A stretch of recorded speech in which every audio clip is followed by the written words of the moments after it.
এই ভাইয়ের কথাটা শুনুন, ভাই কি বলছে।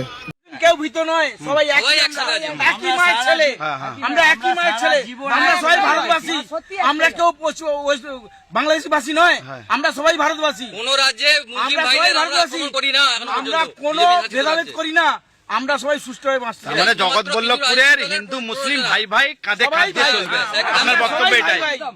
আমরা আমার কাটলেও রক্ত লাল বেরোবে, একটা মুসলিম ভাইয়েরও কাটলে রক্ত বেরোবে, কেন ভেদাভেদ করবো? আমরা ভেদাভেদ নেই, আমরা চাই উন্নতি, আমরা চাই করে বিজেপি করে এরকম নয়, আমরা সবাইকে মিলেমিশে থাকতে চাই, হাতে হাত মিলিয়ে থাকতে চাই। মানে একটাই উদ্দেশ্য দাদা, মানে চোর মুক্ত বেঙ্গল, চোর মুক্ত আমরা চোর মুক্ত বেঙ্গল চাই।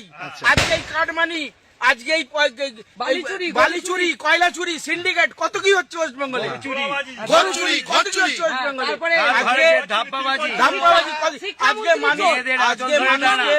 আজকে মানুষকে ভয় ভীত দেখিয়ে, আজকে মানুষকে ভয় ভীত দেখিয়ে আজকে মানুষকে তৃণমূলকে ভোট দেওয়া করিয়েছে। আমি আগে ইলেকশনে আমার মা ক্যান্সার পেশেন্ট ছিল, দিয়ে গেছি, যে যার ভোট করে গেছে।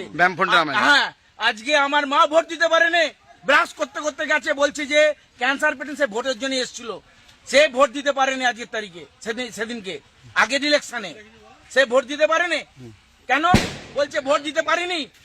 ভোট দিতে পারিনি আমরা, আমি নিজে ভোট দিতে পারি। বাংলা চাই, চোর মুক্ত বাংলা, একটাই কথা, চোর মুক্ত বাংলা, চোর মুক্ত বাংলা চাই, শেষ কথা যে বাংলা চোর মুক্ত হোক।